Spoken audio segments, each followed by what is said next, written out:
The new update is here in Rise of Kingdoms, and there are things that changed that weren't mentioned in the patch notes, including the fact that now my marches and my canyon team go in the opposite direction.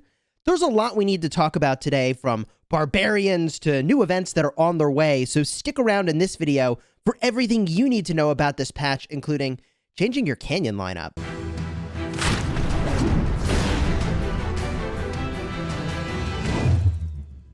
Hello, my friends, and welcome back. I'm Chisgule Gaming, a sponsored content creator for Rise of Kingdoms, and today we're talking all about the latest patch that just hit the game.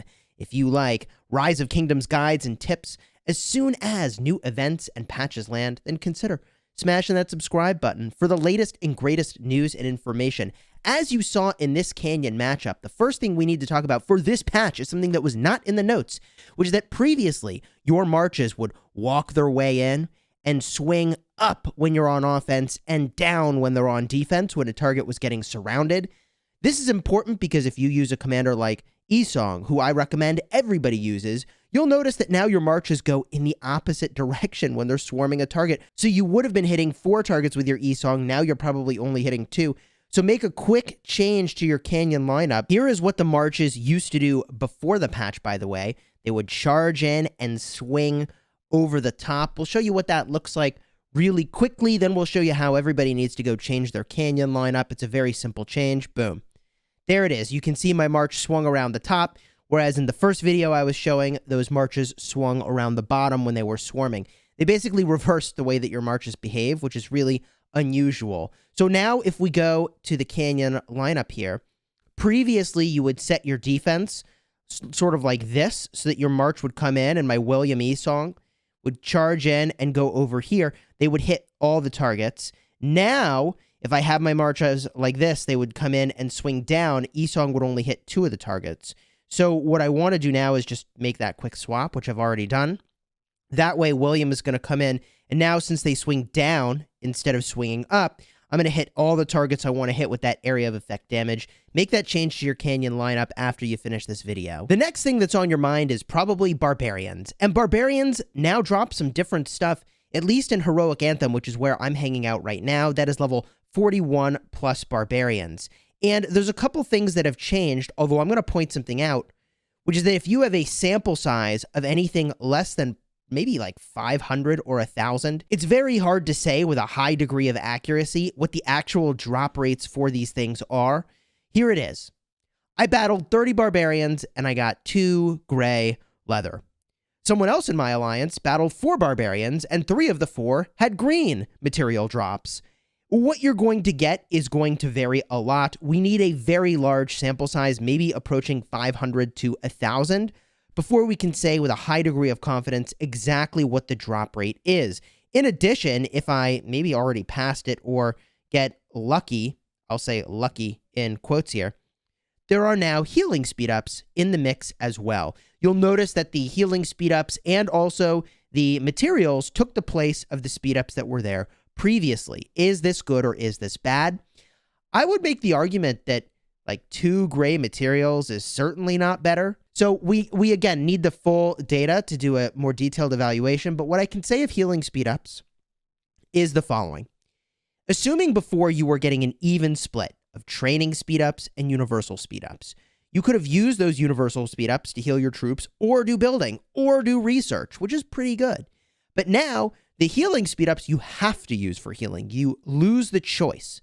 So if we say that it's now 1/3 split, which I don't know if that's true or not, between training, healing, and universal, you've actually lost a lot of flexibility with what you can do with your speedups that drop from barbarians. I actually would make the argument that getting the speedups as we were previously would be better than having healing speedups in the mix. However, if you were going completely ham using tons and tons and tons of universals, and you would rather use universals to heal your troops than have training speedups to train new ones, then this is certainly a triumph. And hey, this is a war game, so I don't mind that they're nudging us in the direction here of battling other players. The other major area where speedups were replaced with materials and equipment is in the Kingdom supply chests. And what my alliance members have been saying is that the speedups were so much better in the old version of the Kingdom supply chest than the materials that you get now. With that said, Let's rip a few of these open ourselves and see what we get. We have 43 Kingdom Supply chests. What does it have? We now have Epic Equipment chests. It's random, but okay. 1 random Archer chest in there. 4 green Ebony, 5 green ore, 2 random Infantry, 1 blue. Okay, 1 blue Elite Iron Ore. That's nice. That's nice, but do you notice what's missing? There's some Animal Bone. Oh, yay, Animal Bone. We're missing 1 day and 3 day speed ups from here. I do like getting materials. I really do. But is this volume of materials better than the volume of speed ups we were getting is kind of an interesting question. There's even a crystal key in here. Let's go now to my farm account where I have over 120 of these, and we'll rip those open over there and see if maybe the drop rate is any better. Okay, here we are, 145 Kingdom Supply chests. Let's rip these suckers open and see what we get. Here we've got 21 advanced leather, a little bit of gems, some random equipment, some more leather, infantry. Oh, God, disgusting amounts of animal bone. I guess I can make some gathering gear. A lot of 3-hour speed ups. There is a 3-day speed up in here. So the 3-day speed ups do exist. There is an 8-hour speed up. Okay, they exist. I don't know. We're going to need to open many more of these, closer to the 6,000 plus that we did in our data for the previous video. I'll have a card up in the top if you'd like to reference that to see what these were dropping in the past. I don't yet know if this is better or worse, but certainly if all of your epic gear was in a really good place, then getting these epic fragments is not very useful. That said, most players are not there yet. For mega spenders, I think there's certainly less value in here than there was before, but at the same time, man, the mega spenders, they got plenty of other ways to go and get their value. Looking in on your action points, you now can claim a free 500 action points every day. Remember to go and do that. There'll even be a little red dot indicating that you haven't done that yet. So you'll have a reminder at the top of your screen to go and do that. Unfortunately, you can no longer spend gems until you're out of action point potions. So I suppose that only benefits the folks who run themselves completely dry on AP. The Zenith of Power Power Gain event is on its way. Depending on what kingdom you're in and how old that kingdom is, you're going to need to gain somewhere between 20 to 30 million power in a several day window in order to get this city skin right over here, 10% infantry defense at the cost of cavalry health and archer defense. Ouch. I think this is a fine skin if you're rallying or garrisoning. Otherwise, look, you can let this pass. I personally think that health is a better stat than defense, and that defense is a better stat than attack in most scenarios. And I've talked about that extensively in this video listed up top. The Golden Sled Cottage skin, which comes, by the way, from the limited edition Christmas events, looks absolutely amazing. It gives you cavalry health, which a lot of players really want, and you lose archer health, which a lot of people really don't care about archers, especially in the early game in Rise of Kingdoms, where players are focusing primarily on infantry and cavalry. I very much like this city skin. I can recommend it certainly to anyone who is interested in the cavalry specialization and also uses some amount of infantry on the field. This is a solid one. We also see the Lucerne Scrolls Season 8 skin showing up. So presumably Season 8 of Lucerne Scrolls will start immediately after the current season ends. And this, by the way, is your Archer Love right over here if you wanted to go in on archers. This is in some ways actually a better skin than the Winter skin because instead of losing health on another unit, so you're gaining cavalry health at the cost of archer health, here you are gaining archer health at the cost of cavalry defense. I would rather lose defense or attack than health. I do really like both of these city skins. I think they are strong. Depending on what kind of player you are and what sorts of troops you're investing in, you will have an option here that is good either way. And I suppose for those folks that are mega whales, the reason you're interested in having a lot of variety of skins is in case you need to garrison with one thing and rally with something else, and then there's a third troop type. That's the troop type you want to get the negative debuff. That's another way to look at this. So if you were rallying cavalry with Attila Takeda and garrisoning with Charles and Constantine, the Golden Sled Cottage is really good. On the topic of cosmetics, if we look at the nameplates, we see there's a Moonstone crown, which, looks fine. That's a Christmas theme. Okay. I won't be using it. Up next, the Santa Claus. Okay, this is pretty cool. This is pretty cool. Wintry Days bundle is where this is going to come from. I like the cap. That's pretty legit. Golden War Helmet. There is your Lucerne Scrolls Season 8. And if we go over to the avatar frames, we're going to see matching frames over here. The Moonstone Crown for the Christmas events. That's probably from the Zenith of Power, actually, is where that's going to come from. I think this Santa Claus hat is genius. It's genius. I'm going to have to create a version of my profile here that's a little more zoomed in. I like what they're doing. I see what they're doing. Lilith, I see you. Well played. Well played. That's excellent.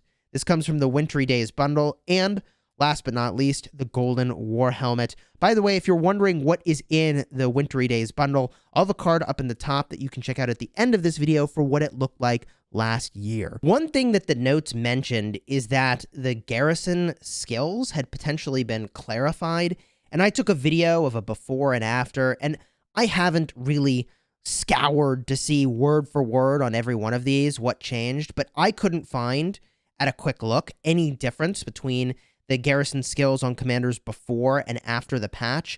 One thing I did perhaps notice is Kingsguard maybe is a little more clear or streamlined now. It says when leading a stronghold garrison. So there's a differentiation here between a stronghold, which is not your city, and this skill over here, which is very specifically saying a city garrison. I don't know. I didn't find anything, but if you found something, let me know in the comments, and we are very eager to explore and talk about that. One thing we always like to do when a new patch lands is just get a quick look at all of the equipment to see if something was sneakily added in, and it doesn't look like anything new has made their way into the equipment, although, gosh bless, I don't have a single frag of these mountain crushers. Okay, Chisgule. No new equipment was added here. One massive improvement to scouting is that you can now tell your scouts to hold their position. This is amazing.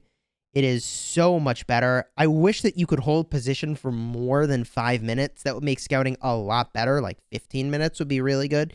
But because when your scout is out of your city, you can't teleport, I understand why they do naturally want to try to get them back to your city so that people who forget they've sent out their scout don't get completely wrecked when they need to teleport later. One other really nice quality of life feature for folks that are in Heroic Anthem is that if you accept a Bastion quest that you don't want, you'll see my daily quest remaining chances go from 5 to 4 after I accept this quest. And then if I were to just cancel out the quest, confirm, I go back in, I still have 5 quest chances, and the quest has changed, by the way. The quest is now different than it was before. So I can go and do something different. So if I don't like those training quests, you can save your training for when you actually want to do it, which seems pretty freaking amazing to me. Wow, how often can I cancel one of these quests? Accept, cancel, 30-minute cooldown. Okay, confirm. Group up quest feature on cooldown. Okay, not so bad. Not so bad. I can cancel this in 30 minutes. This also means, by the way, so this is very good. You don't have to do your training when you don't want to. This is a huge triumph.